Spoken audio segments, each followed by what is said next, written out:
Hello everyone, bond order part 2 topic है आज। तो जैसे कि हमने कल पढ़ा था कि बॉन्ड ऑर्डर के बारे में कि बॉन्ड ऑर्डर कैसे निकालना है, तो आज हम मॉलिक्यूल का बॉन्ड ऑर्डर कैसे कैलकुलेट करना है वो पढ़ेंगे या वो समझेंगे। तो इसके लिए फॉर्मूला है bond order is equal to number of resonating bond upon number of resonating structure. तो ये है बॉन्ड ऑर्डर का formula, number of resonating bond upon number of resonating structure.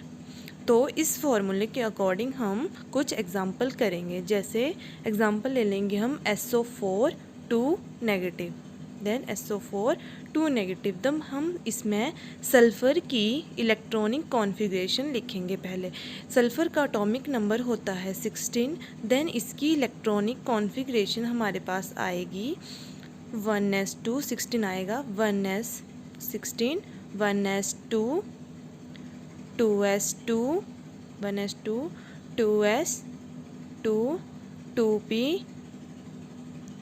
6 3s2 then 3p4। तो ये आ गई हमारे पास इलेक्ट्रिक कॉन्फ़िगरेशंस ऑफ SO4 में sulphur की। देन हम स्ट्रक्चर बनाएंगे SO4 2 नेगेटिव का। तो हम सल्फ़र को सेंटर में रख लेते हैं। देन ऑक्सीजन कितने हमारे पास 4, तो हम 4 ऑक्सीजन लगा देंगे सल्फ़र के अराउंड। देन हम देखेंगे कि बैलेंस इलेक्ट्रॉन में कितने, मतलब हमारे लास्ट सबशेल में कितने बैलेंस इलेक्ट्रॉन हैं, तो वो हैं हमारे पास 6।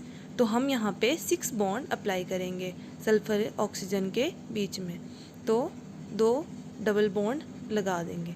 देन अब ऊपर दिया है हमारे पास 2 नेगेटिव, तो हम सल्फ़र के किन्हीं 2 ऑक्सीजन के साथ 2 नेगेटिव चार्ज लगा देंगे। तो ये हमारे पास बन जाएगा SO4 2 नेगेटिव का स्ट्रक्चर। तो अब हम क्या निकालेंगे, बॉन्ड ऑर्डर की SO4 2 नेगेटिव का बॉन्ड ऑर्डर कैसे निकलेगा। Then number of resonating bond, तो हमारे पास नंबर ऑफ रेजोनेटिंग बॉन्ड क्या और नंबर ऑफ रेजोनेटिंग स्ट्रक्चर कौन कौन से हैं इस स्ट्रक्चर में, वो हमने पता करना है। तो number of resonating bond, number of resonating bond वो होंगे जो बॉन्ड हमने ऑक्सीजन के साथ लगाए हैं।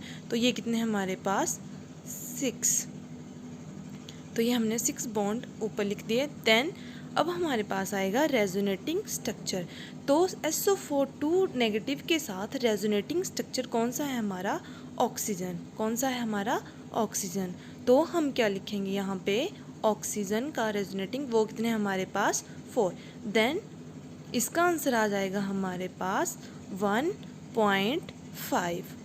तो SO4 2 नेगेटिव SO4 2 नेगेटिव का बॉन्ड ऑर्डर आ जाएगा हमारे पास 1.5। हमारे पास आ जाएगा CO3 2 नेगेटिव, जिसमें कार्बन की इलेक्ट्रॉनिक कॉन्फ़िगरेशन क्या आएगी हमारे पास 1s2 2s2 2p2। Carbon bond हमने एक एक्स्ट्रा लगा दिया है, कार्बन के 4 बॉन्ड लगाएंगे हम, क्योंकि लास्ट बैलेंस में कितने इलेक्ट्रॉन है, बैलेंस इलेक्ट्रॉन है 4। तो 2 हमने क्या लगा दिया यहाँ पे रेजोनेटिंग, मतलब 2 हमने क्या लगा दिए नेगेटिव चार्ज, क्योंकि CO3 के ऊपर क्या दिया है हमारे पास 2 नेगेटिव चार्ज। तो 4 आ गया हमारे बॉन्ड और रेजोनेटिंग स्ट्रक्चर हमारे पास 3, तो इसका आंसर आएगा 1.3।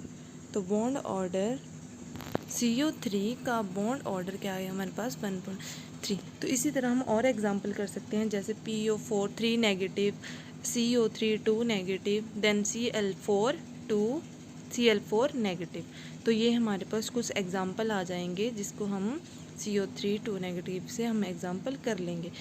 फिर कुछ इम्पॉर्टेंट पॉइंट्स आते हैं बॉन्ड ऑर्डर से रिलेटेड, जो कि ईजी हैं लर्न करने के लिए और point of view, paper point of view से भी आते हैं। देन इसमें आएगा bond dissociation energy. Bond dissociation energy and stability जो होगी वो इन्वर्सली प्रोपोर्शन होगी किसके, बॉन्ड ऑर्डर के। एंड बॉन्ड लेंथ जो होगी वो इन्वर्सली प्रोपोर्शनल होगी किसके, बॉन्ड ऑर्डर के। अगर किसी का बॉन्ड, किसी मॉलिक्यूल एटम का बॉन्ड ऑर्डर अगर ज़्यादा है तो उसकी बॉन्ड लेंथ क्या होगी, कम होगी। देन एक क्वेश्चन है हमारा स्टेबिलिटी डिसऑर्डर के बारे में।